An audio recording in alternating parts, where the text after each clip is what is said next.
And there's the music. A little loud this time. Oh, well, okay. It's got a variable sound level. That's okay, because this is Superconnectivity, the best completely unprofessional podcast on the Southgate Media Network. And Chris, broadcast from the Atlantic Northeast and landlocked Pennsylvania. Okay, this is Superconnectivity. I'm your host, Charlie, the Professor Esser.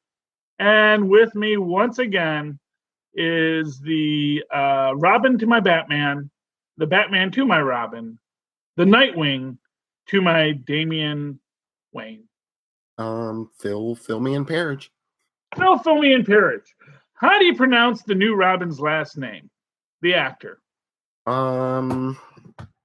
I don't know. I've never heard of him before. Okay. Maybe watch a little tonight. Yeah, it's like I don't know if you pronounce the last E or not. That's how they get with those vowels. Mm-hmm. You don't pronounce that vowel. You pronounce those two vowels. What, you pronounce that vowel? No, that's not the pronounceable vowel. It's like phonetics, people. I'm thinking Thwaites. Looks like I don't know if you pronounce Thwaties. It might be Thites. Mm-hmm. I don't know. I don't know his ethnicity, so it's hard to say. How would you pronounce that in that ethnicity? That's the difficult question that we face today. That's a pretty good life. That's your most difficult question, though. So, my biggest question is when I saw that is like, does he have baby hands? Does he have a conjoined twin under his mask? I just look at that. I'm just waiting for him to say, "Titans, go!" Maybe he will. I hope so. Because not for nothing, that was a picture that screamed, "This is an intense Robin. This is a Robin who is the night." And it's like, oh goodness, have we learned nothing from the Snyderverse? I was listening to a Kevin Smith's Fat Man on Batman, the newest episode, and I forget, they must have got it online somewhere, but they cut so much stuff out of Justice League. I mean, well, I guess it's for a movie that was cut short, there's a lot in there. Mm-hmm. But they cut out a lot of stuff, but too, also, I guess they were trying to clean stuff up because they were planning on it being like, a Justice League 1 and 2. Mm-hmm. And then I don't know if we're not getting 2 right away or if they backed off plans because we were going to, I guess, supposedly, originally we were going to see Darkseid and, him trying to corrupt Superman. And, at the end, he was going to go all Thanos and be like, well, maybe I have to go there and handle this myself. And yeah. Yes. So here's my thing on Justice League. Apparently, Warner, and I haven't seen the movie yet. I want to see this movie. I will be seeing it soon. Big day on Monday. I'm so excited about Monday. Nice. Fingers crossed for me on Monday. So Warner's apparently made this statement that it could not be more than 2 hours long. And that's why they cut it so short, because it's actually under 2 hours. And here's the thing. No other superhero movie has that as a mandate. And most wind up being a little over 2 hours. Like both Avengers films were over 2 hours. The next Star Wars is over 2 hours. And don't even get me started on all those Lords of Rings and such now. If there was a film that needed stuff cut from it, that was the one. Even wasn't the new Blade Runner like 2.5 or 3 hours long? Yeah, these things are all long. And I get what they're saying, because they're worried like, oh, well, what if we're too long and people don't like that it's so long? Mm-hmm. But here's the thing. When you make this statement, it has to be a certain amount of time. You also make the statement, I don't care if it's important to the story. We want turnover. There was a great episode of It's a Living. Did you ever watch It's a Living, Phil? Mm-hmm. Oh, okay. One of my favorite shows growing up. It was one of these. It was like one of the early '80s syndicated shows that like made a lot of that got really popular in the 80s as a syndicated show. That you had Xena as a syndicated show, but this was a sitcom. It was a sitcom that was syndicated, so it moved around on channels, moved around on times, but it was fantastic. Ann Gillian, what's her name? Danny Thomas's Marlo Thomas. It's just a fantastic series. And one of the characters in it was a guy named Sonny Man.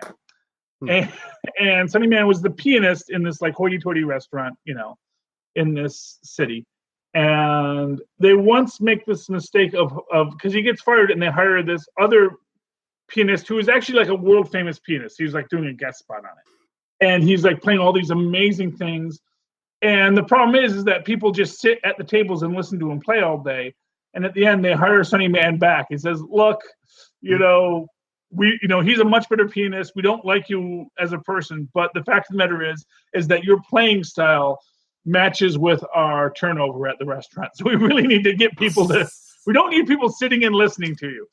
And for what it's worth, for a movie, that's like your exact opposite problem. They need to get people to want to sit and watch this movie because not for nothing, you got 10 other movies you want to do that they are going to want to sit through because they sat through this.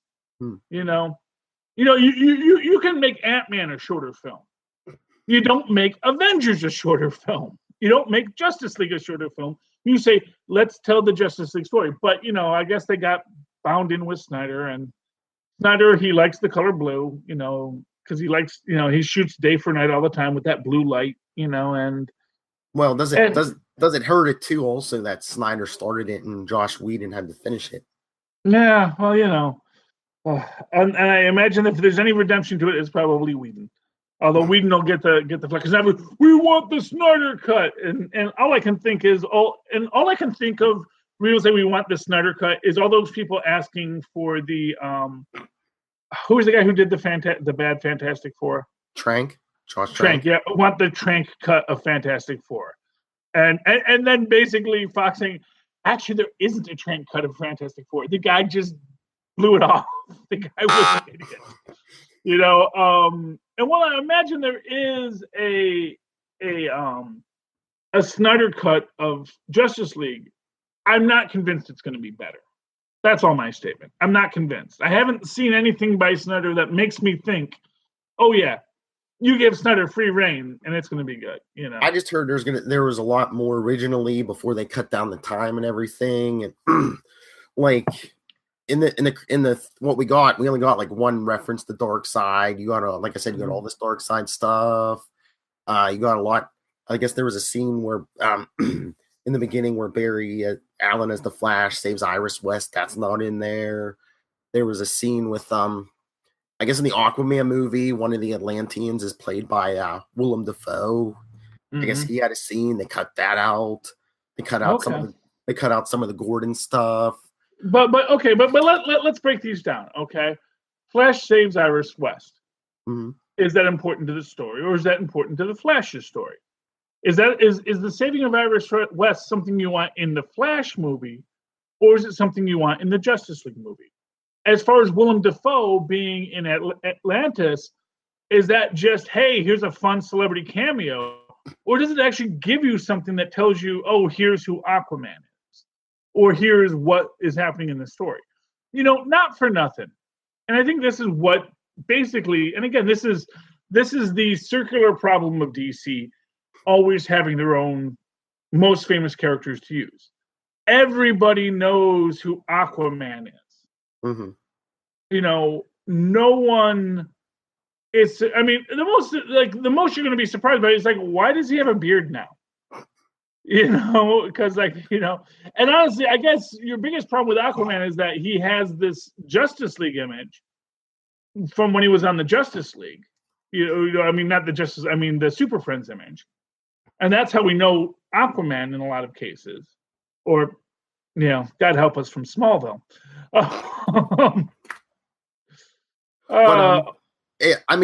DC's kind of doing it the reverse of Marvel, but do these companies now, when they're trying to build a shared universe, like want to introduce these characters in an earlier movie? So like by the time Aquaman comes around and, you're not like, well, who's Willem Dafoe playing? You could be, they want people to be like, hey, I remember that guy from Justice League. Yeah, except that, first of all, we're going to get Willem Dafoe back for the next one. Mm-hmm. Is Willem Dafoe, and I don't mean this but hey, he's a celebrity. Celebrities die like freaking flies sometimes. When you're going to say, we're going to put a Willem Dafoe character in there, we know who he is because he's been around for a long time and he's a great actor. Mm-hmm.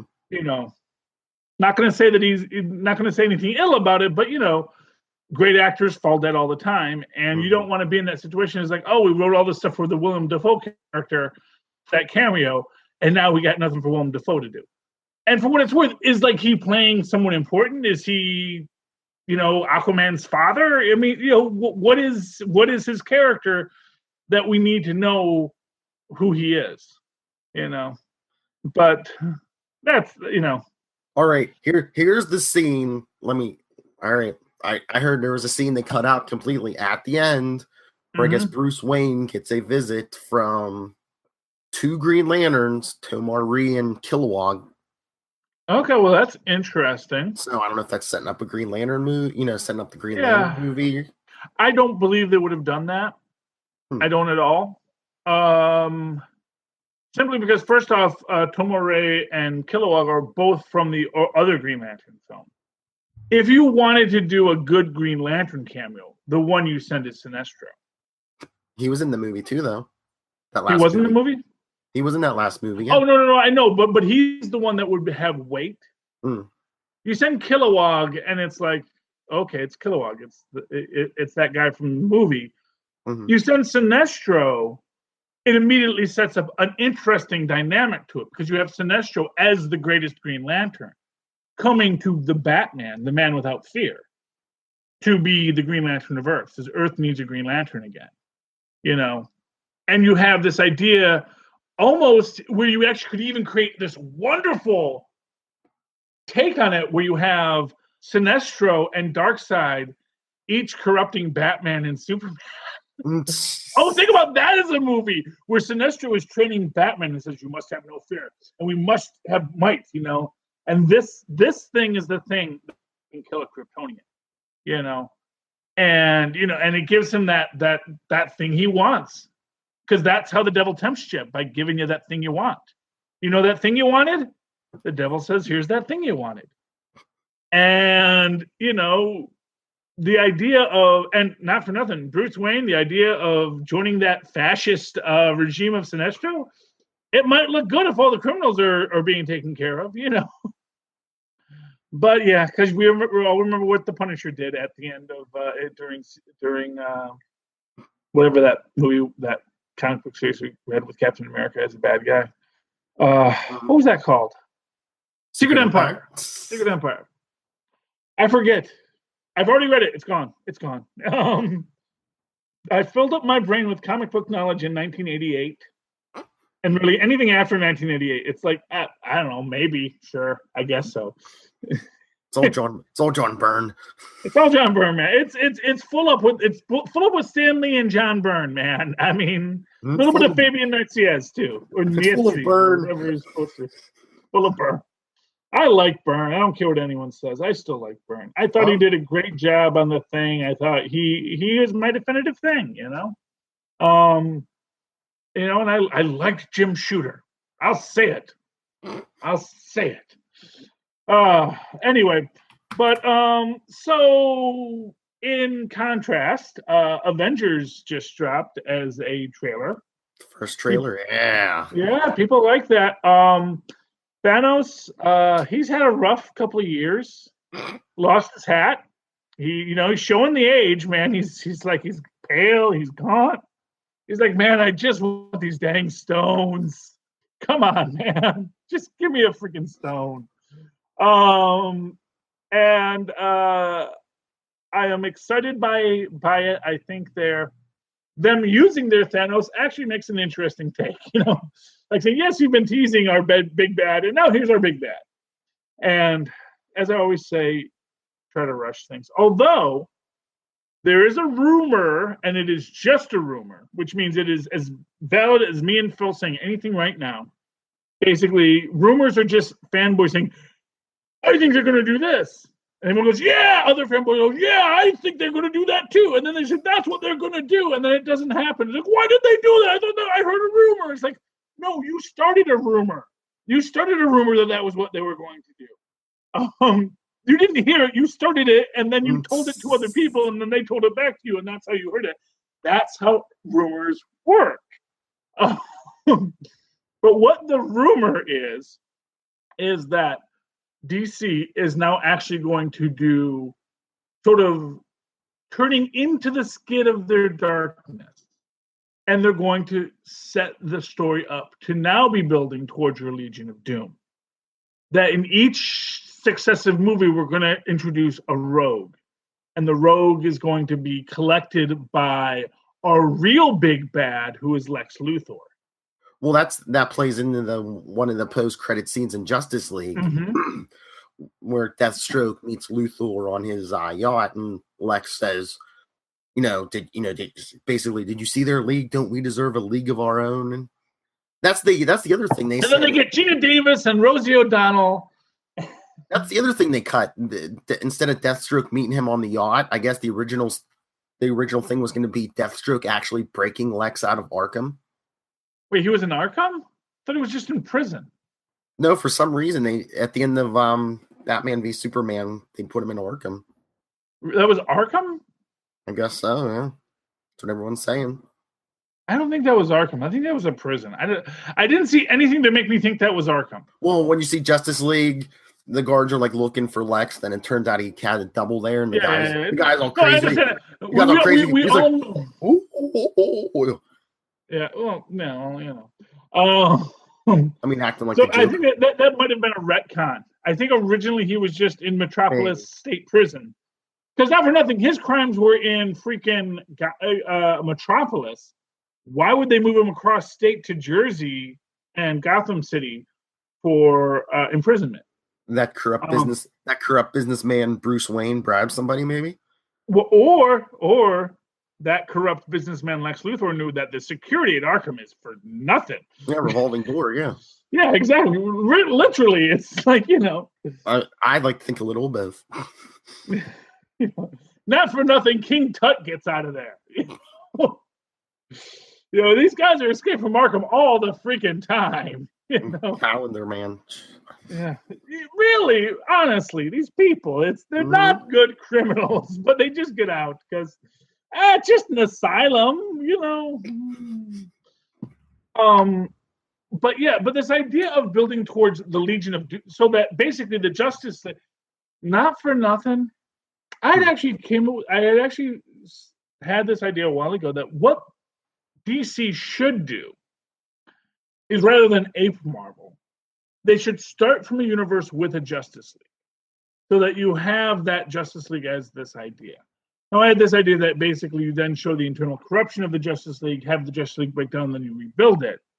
But what works just as well is you now, as I said, steer into the curve of that dark universe that Snyder has set. And you start making it about the building of the Legion of Doom. So that your 5th film or 10th film in our series is Legion of Doom. And then it's about the heroes who are now shot in daylight come and kick the Legion's butt. And again, and nothing has been brought home to me more than my constant statement that, Marvel films aren't like they're just shot in the daytime. Then this latest Avengers trailer, because it's so dark, it's so ominous.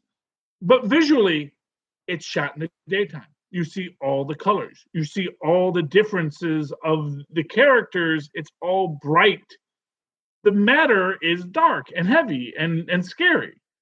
And that is what makes it a Marvel film. And that's the thing. Mm-hmm. Marvel's darkness is internal. DC's darkness is superficial. Superficial. And that's the problem, is that it is superficial. Although someone had pointed out, and this may have been a meme, that basically Superman's, uniform has been getting lighter in ensuing episodes. So now he's like actually like the traditional bright blue Brandon Roth Superman. Yeah, in Justice League it is much bluer, like lighter blue. Mm-hmm. Exactly. Yeah. No black suit Superman. Because no one wants a black suit Superman. No one ever wanted a black suit Superman. I don't know. Don't tell Tyler that. But that's the other thing. Like them cutting the length of the movie down. Like the movie we got now, it's basically Batman saying, "Oh, we need to resurrect Superman. He's the only one who can stop Steppenwolf." But I guess originally they were going to have Darkseid and Steppenwolf trying to resurrect Superman so they could corrupt him and use him as a tool. And basically the Justice League was resurrecting him to beat them to the punch. Okay, so not for nothing, like, why are people trying to resurrect Superman? I'm just saying. Well, okay, I get that, but why is that the tack you're going to go? We'll bring him back to life, a la Frankenstein, rather than just Bizarro clone. Not for nothing. It's not like the cloning technology isn't out there. It's not like they couldn't just paperclip Lex into it and say, "Hey, you made a Superman-y cloney thingy." Yeah, but I mean, it became Doomsday. But I mean, it was basically we have these mother boxes. The mother boxes can do it. So they're made of hand wavium. Mm-hmm. Oh yeah. I guess they did resurrect what's his name, Cyborg. So I guess there's some science to it. And for some reason, Kryptonian DNA, like I said, I don't know if it's just on Earth, but Kryptonian DNA, they even made the point of saying it like didn't decay or something. Okay. Yeah. Okay. That's I mean, I think this goes to your point that what you were getting to is, Marvel is very story driven and deep. And DC's just like, look at our bright, shiny things. Yeah. Well, okay. But here's the thing. See, you know what's interesting? Did you ever watch the War of the Worlds TV series? A little bit, yeah. Okay. This just makes me sound like the biggest nerd in the world. Okay. So when that came out, they actually issued like some merch for it. And one of the merches was the original like schematics of the Martian invasion machines, and had notes from Dr. Forrester, which made the point that the aliens weren't decaying like they should be, that they were dead but they're not decaying. And it makes this point to me, and of course the whole plot line in that was that they actually all came back to life eventually. And this is the thing, like if you're looking at something, well, it's not decaying, maybe you should be saying, well, wait, maybe he's not really dead. Instead of saying let's resurrect Superman, maybe we should be saying, okay, well what's actually, let's stop. Batman, with your brilliant mind, maybe you should stop and say, do we have scientists on this planet? Where's Mr. Terrific? Isn't he the smartest man on the planet right now? Let's get that guy here. I know he likes pro wrestlers, but that's okay. Once again, Marvel, thoughtful, deep stories. DC, look what we can do. Yeah, well, doesn't it look pretty? Not for another. I don't think that Marvel necessarily has thoughtful, deep stories. Compared to DC, yeah. Okay, yeah, I think that they're just making the right choices. They're just thought out more. Well, maybe, yeah. One of the interesting things I heard from a director was a guy who passed on one of the X-Men films. And he said, the reason I don't like to do these big blockbusters was because, you come in and everything's already done. When you by the time they hire you, they've already got the film storyboarded, they've got the scripts, they've got all this done, and you're basically just sort of supervising it, Okay. And felt it wasn't creative enough for him. But it struck me like, maybe that's actually kind of the good thing. Maybe it's that they've got like a team of hard-working writers, hardest working men in show business, sitting there every day going, okay, well, does that make sense? Okay, how much hand wavium can we use? Because you can only use so much, and you use it, you're going to use it. Everyone knows you're going to use it. But when you're putting up those bright, shiny colors, you got to be ready to use those bright, shiny colors to distract from the hand waving. You know, say, oh, look at this, look at this, look at this. And then hand wave, hand. You know.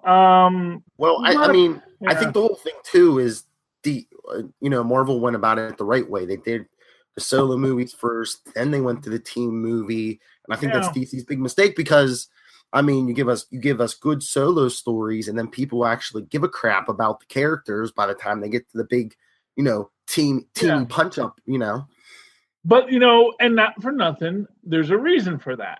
Mm-hmm. And it's the basic that Marvel had no other choice. They weren't going to have the money for an Avengers film until they had Iron Man, because remember, Hulk was a bomb. That was supposed to be their big thing. Mm-hmm. Not for nothing, you were probably supposed to go from Hulk to Avengers the next one. Maybe do Hulk, then Iron Man, then we do, Hulk, Iron Man, Thor, and then we can hit it, and then you just have a triumvirate of Hulk, Iron Man, and Thor, which kind of were the triumvirate, and then they find Captain America, yada, yada, yada. Unfortunately, Ang Lee's interpretation of the Hulk did not go over well, and sort of established this idea that you have to be careful around auteurs, which is something that DC didn't learn. Because the thing, I think Ang Lee's Hulk is a visually beautiful film. Mm-hmm. I think it brings a lot to the story. I think there's a lot of things that people are going to like and love about it. But it's no Bill Bixby's Hulk, and that's what you can say. It's no Bill Bixby. And then the Incredible Hulk was pretty decent too, but again, that is basically a Bill Bixby Hulk. Yes. It's like the Incredible Hulk is like at that Trial of the Incredible Hulk level.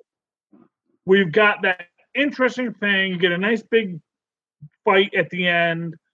Well, more like Incredible Hulk Returns, where he fights Thor. Mm-hmm. You get some neat story in there and some neat character development. Can't have sex. Bill Bixby had sex all the time. He did.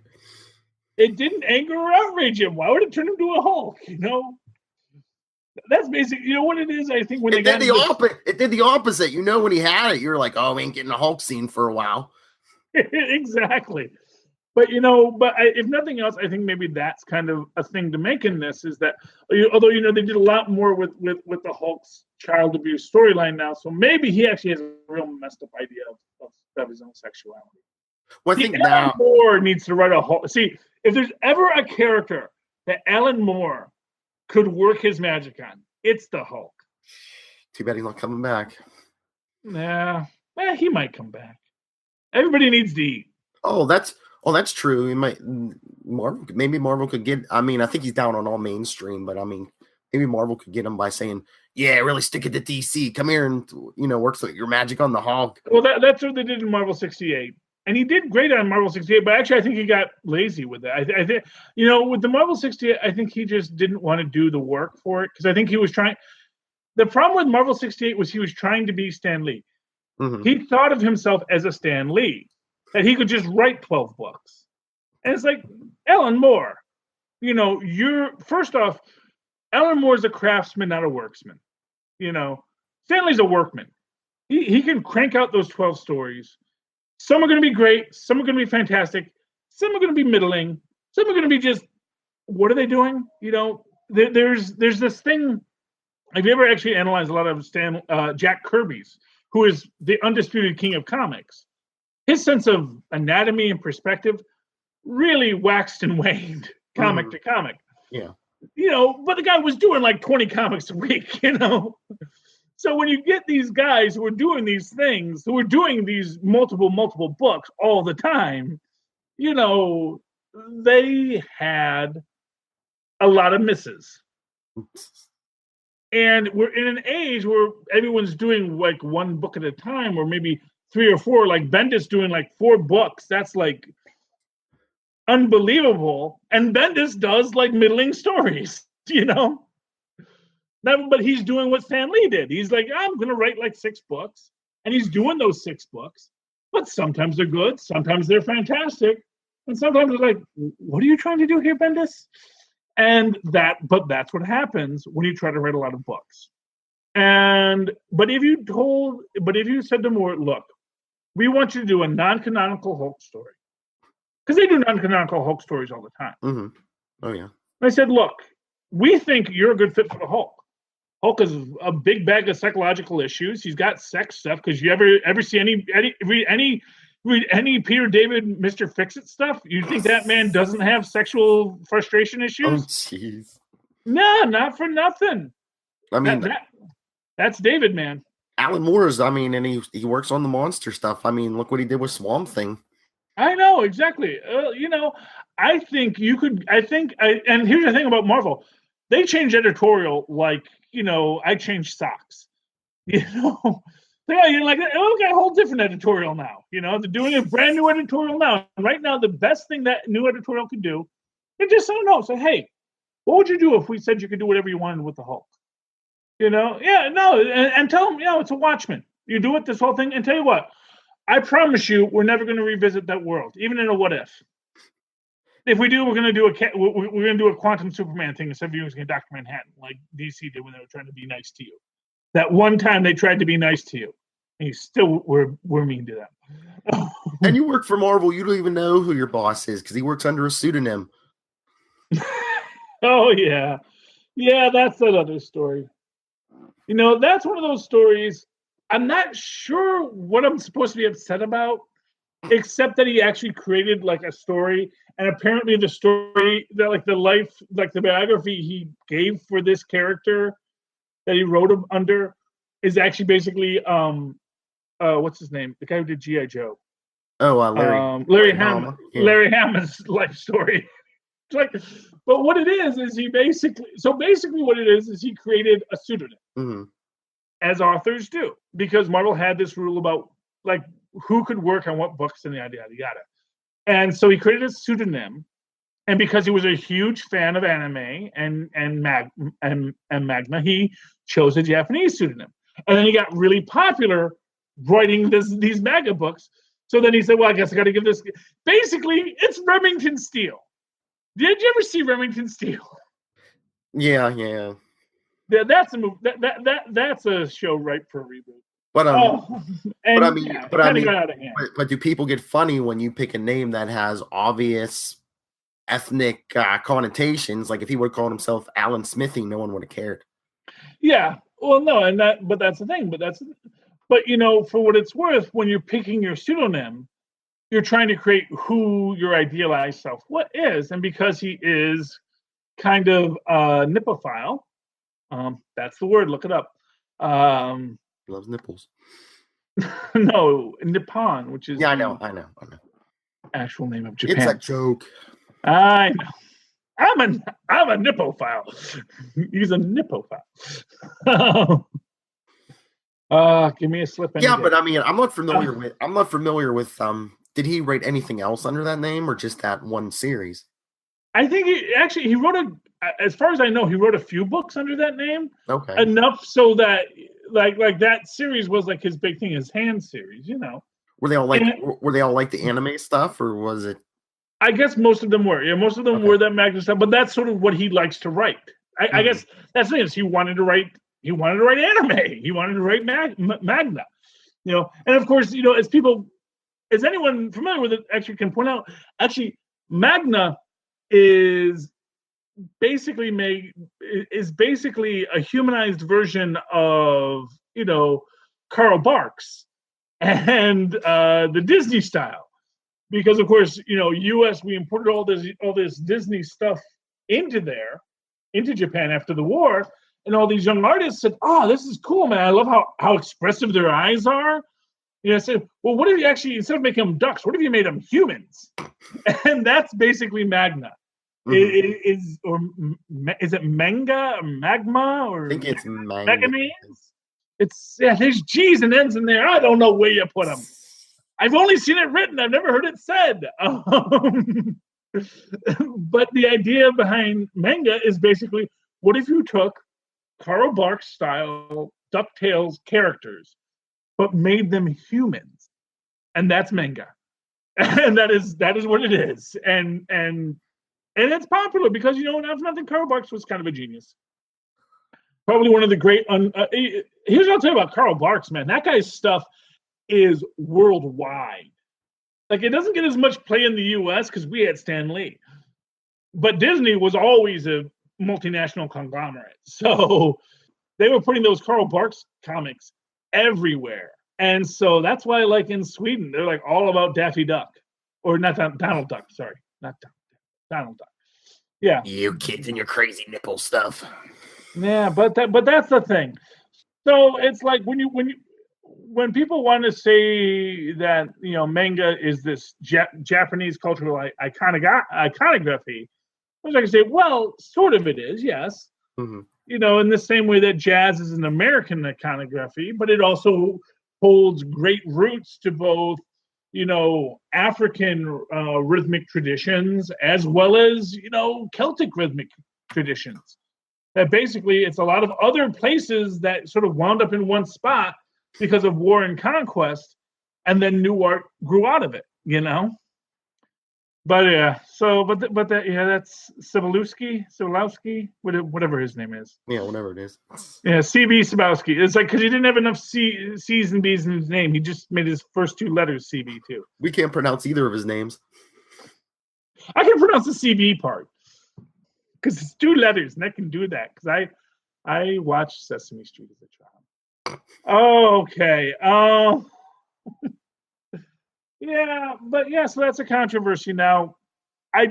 Honestly, that's kind of like the Al Franken controversy, where it's something that I guess we're supposed to be upset about, but it's real hard to understand what we're supposed to be upset about as much. And maybe people are going to tell me, oh no, Al Franken was a horrible man, but it's like, you know, here's what I'm going to say. When I see these guys, you know, politicians taking pictures, and I'll tell you my own story about the time I sexually harassed James Doohan. First Star Trek convention I ever went to, James Doohan was the speaker. Oh God, I remember that day. It was so wonderful. And James Doohan would let you take a picture with him. He just came over, and I came up, I hugged him close, I was cheek to cheek with him. I'm like, I'm a teenager. I'm just so excited. It's James freaking Doohan. And I'm like, and I know in the picture he's like a little freaked out by it. But you know, it's going through the things. And what I'm going to say is, like, you know, these are like 3-second things. And for a politician, there's like a line of people coming up to take your picture with you. And so he's like, yeah, hey, puts his arm around you, tries to be personal, tries to connect with you. He's like, yeah. But it's not like he's watching where his hand is necessarily going. So I don't know if I have all the details of the Al Franken. Was he grabbing butts or what was? Well, no, they're saying that he rested his hand on their tuchus, and then one woman says, you know, it was on her boob. Okay, and then she had to move to get his hand off of her boob. You know, and it's like, are you going to move her? So why are you struggling with? Is this wrong? I mean, because I can imagine you put your hand around a person to take a picture and not even realize that your hand is touching something. I guarantee you, I can take a picture with any woman on this planet and not touch her boob. So, are you taking? Do you have 50 people lined up and you're putting your arm around every single person? And some people have boobs and some people don't. And you may not realize if you're touching that boob or not, especially if they're not like, not for nothing. It's not like it's a boob that's out. It's through clothing. So I can imagine. I'm saying I can imagine that in this.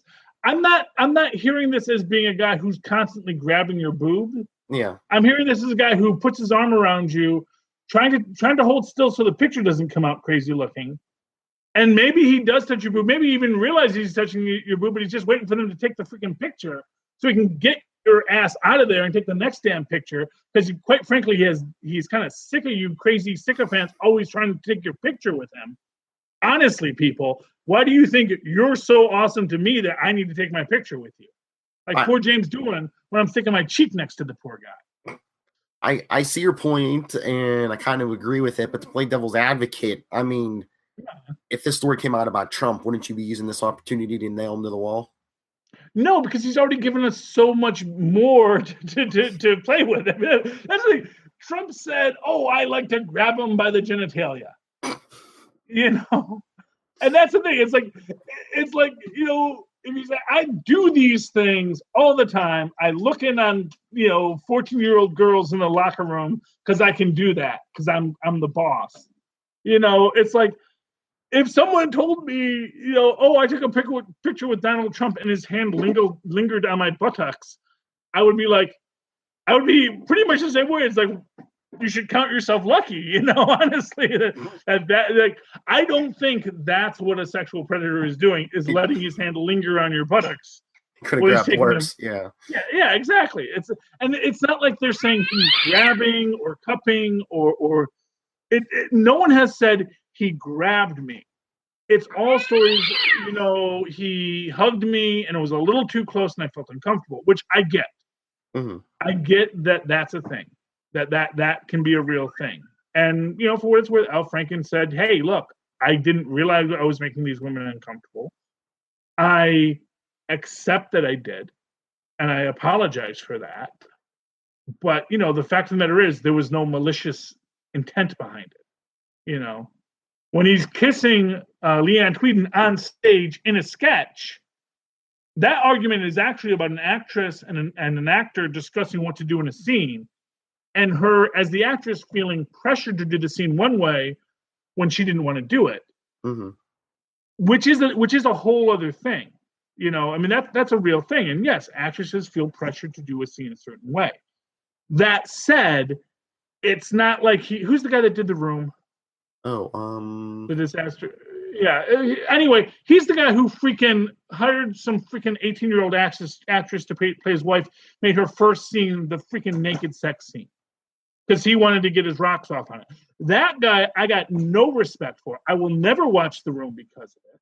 And honestly, see, to me, that's the quantitative and qualitative difference. Mm-hmm. And right now, Tommy Wiseau. I was like, oh, Tommy Wiseau, you made a funny film. It's like, no, Tommy Wiseau's a guy who freaking had a couple of bucks and decided, hey, I want to go rub my junk against some pretty girls.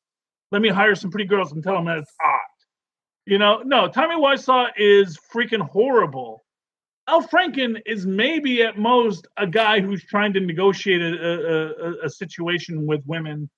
And I'm not saying it's wrong, because I'll tell you my own story from this. When I was doing Blitzkrieg, my Nazi sexploitation film, there were two moments where I overstepped my bounds. One is when Tatiana is getting tortured and I grab her thigh to hold her thigh down while she's being branded. And afterwards I say, I'm really sorry. I want to make sure that was okay. I'm sorry I did that. It just seemed like the right thing to do in the scene. And of course, and Tatiana, great actress that she is, says, no, that's fine. I didn't go beyond that. Likewise with Stefan Vlach, there's a moment in there where I kiss her. It's not in the script, but it just felt right for the scene. We both leaned in, we both kissed. And immediately after I said, I'm really sorry I did that. I want to know I did that because I felt it was right for the scene. I hope that was okay. I made sure I leveled out the plan. I leveled it out afterwards because it's all about consent, And sometimes when you're an actor, you're going to do something that isn't consensual, but you think, oh, this is going to be great for the scene. But you should immediately realize I overstepped my bounds. As soon as the scene's done, you got to go and make amends for it. Because I overstepped, but I should be in jail, maybe. Except that in those cases, the actresses both recognized it was good for the scene and they didn't mind it. And I wasn't grabbing either of them by the pussy while I was doing it. Oh, sorry. By the cat. Yeah, too late to beat that out. Oh well.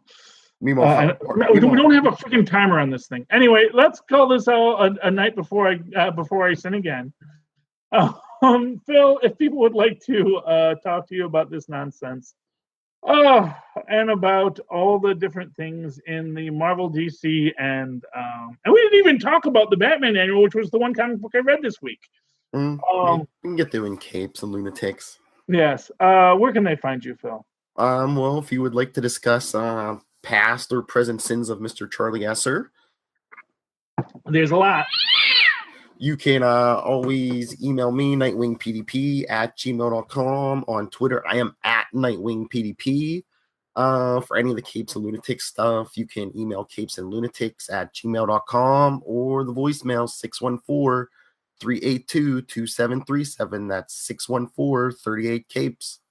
And, of course, you can always write to me that old-fashioned email way the way our moms and pops once said at superconnectivityblog@gmail.com. That's superconnectivityblog, all one word, at gmail.com. And follow me on Twitter as they live tweet, not Agents of S.H.I.E.L.D. tonight because we're recording tonight. Big season premiere, and I'm missing it, but that's okay. I'll watch it later. At Charlie Esser, that's CharlieSSER. Look for the 2 E's in the middle for the quality. Thank you for connecting with us once again, ladies and gentlemen. Please, super connect with us again. Good night.